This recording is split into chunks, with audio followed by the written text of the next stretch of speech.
Hi everyone, welcome to Netgate Chemistry. So in the previous video we discussed about the conductometric titrations and its various cases. In this video we are going to study about the potentiometric titrations. So the potentiometric titrations, they provide the most important analytical techniques for carrying out your redox, precipitation,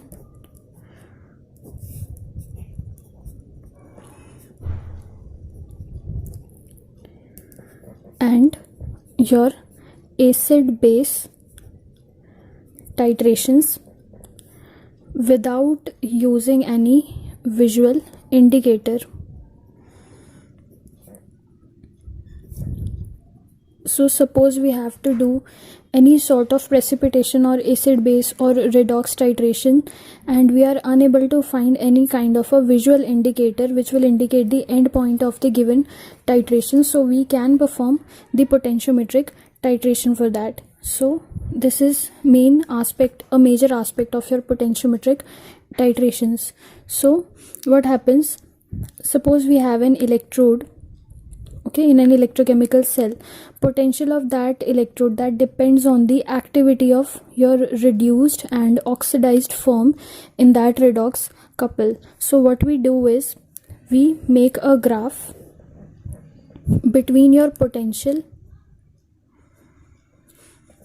and your volume of titrant. The setup is same as we have discussed in the previous case, but in this case we are going to take the potential values instead of the conductance values. So when we plot a graph for potential versus volume of titrant, so what we get graph like this, kind of a sinusoidal graph. So from this graph it is sort of difficult to locate the endpoint. So what we can do, potential is represented by capital E.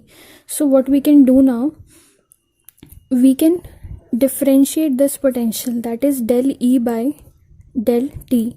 So differentiate this potential with respect to time, and then we'll plot a graph of del E by del T against the volume of titrant.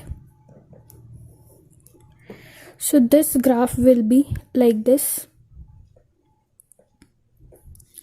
and this will be your endpoint. This is going to be your endpoint. This will also be your endpoint. Also, if we plot a graph of double differentiation of this potential, that is del square E by del T square versus volume of titrant, then the graph which is observed, that is like this.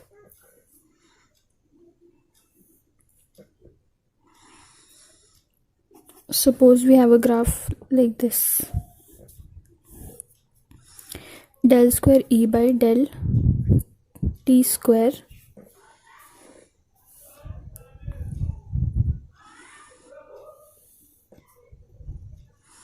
we get a graph like this, and this will be your endpoint. So these are your potentiometric titrations in which we get the endpoints like this. Here it is difficult to locate the endpoint, so we differentiate it, and if we further differentiate this, we get the endpoint here, and the graph is like this. So the basis of your potentiometric titrations, or you can say the principle on which the potentiometric titrations work, is your Nernst equation, which we have already studied. So the EMF which we observe, that is directly proportional to the concentration of the species which will be present in the solution, right? So on this basis we get the value of our EMF. So this potential which is further getting jumped, this is known as your jump in potential.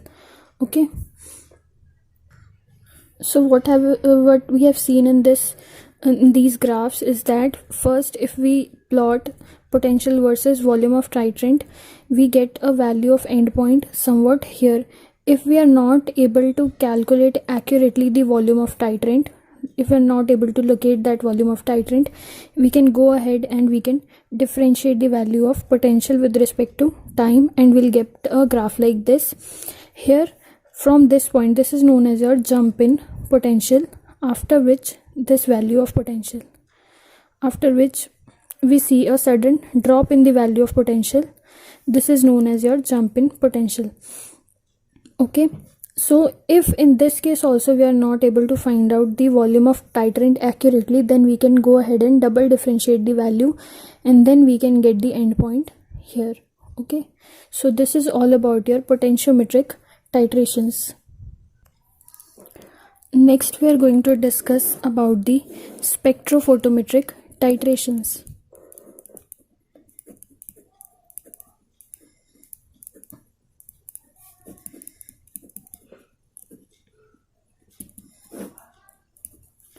So in these titrations we will be having a substrate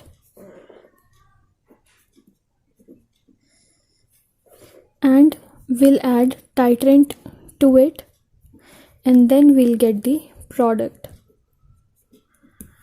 In this case, we'll take the absorbance of the given sample. We'll be having substrate, suppose in our titration flask. Here you will be having your substrate. You will be adding the titrant from above.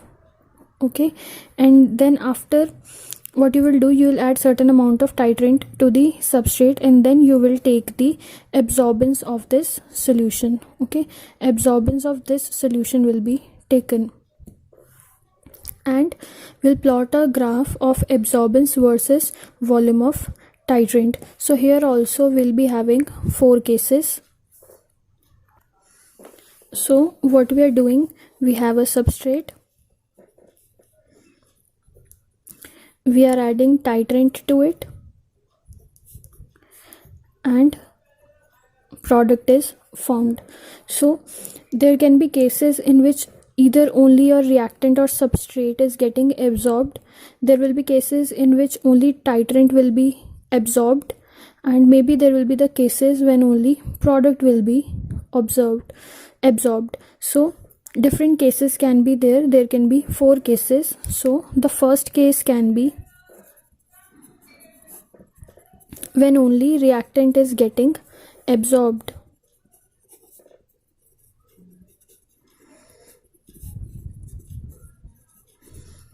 So what happens if we plot a graph of absorbance or epsilon? You will understand about the absorbance or epsilon better once you will study about the UV spectroscopy. So if we plot a graph with a graph of absorbance versus volume of titrant, then we get graph like this. Initially absorbance decreases and then it reaches to the constant value.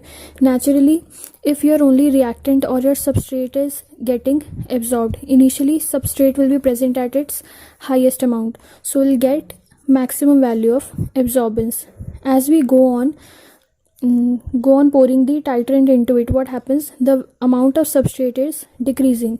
So if substrate is decreasing, naturally the absorbance of it will also be decreased like this. After a certain point, when all of this substrate is getting titrated by this titrant, this is completely changed into product. So there is no substrate left which could show your absorbance, so the absorbance will be constant from here. So this is the graph for the first case. In second case, when only titrant absorbs,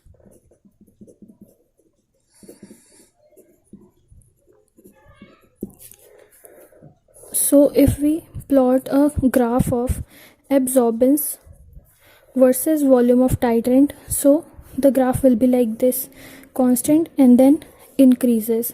Why is it so? First we'll be having our substrate and then we'll go on adding the titrant, right? So initially when we are adding the titrant, the substrate will react with titrant and will convert it into product. Initially will not be having any amount of titrant in the titration flask because that is getting used up by the substrate in order to convert into product. So initially the value of absorbance will be constant. After that, what happens, when all the substrate has been used up, so what happens, only the titrant which we are adding, that will be present in the solution, which will absorb. So as we go on increasing the amount of titrant, naturally the absorbance will also be increased. So this is the second case. In third case, when only product absorbs, what happens, if we plot a graph between absorbance versus volume of titrant added, we get a graph like this. Initially the absorbance increases and then it becomes constant.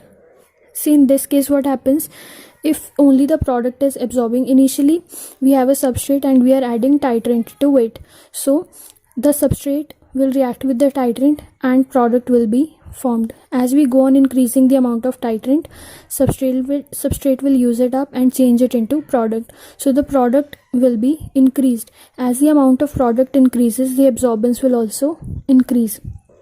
But after a certain point of time, what happens, when the substrate and when the titrant which we are adding, that has completely used up your substrate, then product will not be formed, only the titrant will be present in the solution.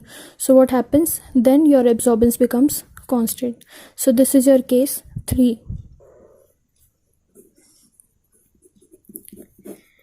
Case 4, when your colored reactant, colored means it is getting absorbed, okay, is converted into colorless product. That means product is not getting absorbed by a colored reactant.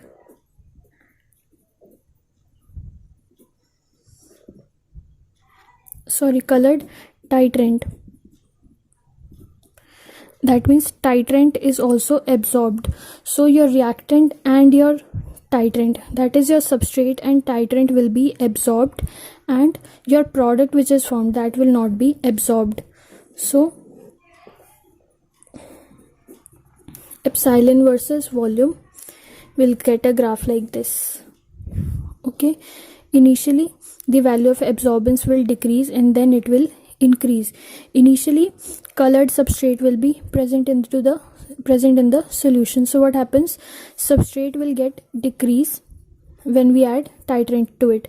So as substrate is decreasing, what happens, the amount of absorbance will decrease. But simultaneously what happens, substrate is getting decreased. After a point, what happens, product starts to form. So because the product is not absorbed into the solution, substrate is decreasing, and after a point the titrant will increase. When all the substrate has been used up by the titrant, then the amount of titrant will increase into the solution, okay. So initially when substrate will be decreased, the amount of substrate will be decreased for the formation of your product. So what happens, the absorbance decreases up to a certain point. Then when substrate is over into the solution, what happens, the amount of titrant which we are adding to the solution, that will increase, because there is no substrate present to react with that titrant in order to form the product. So the amount of titrant as goes on increasing, the amount of absorbance also increases. So this is your fourth case of spectrophotometric titrations. So in the next video, we are going to discuss about the Debye-Huckel theory, Debye-Huckel limiting law, and 2-3 more topics are left. After that your electrochemistry will be over. So that's it for this video. Thank you so much for watching.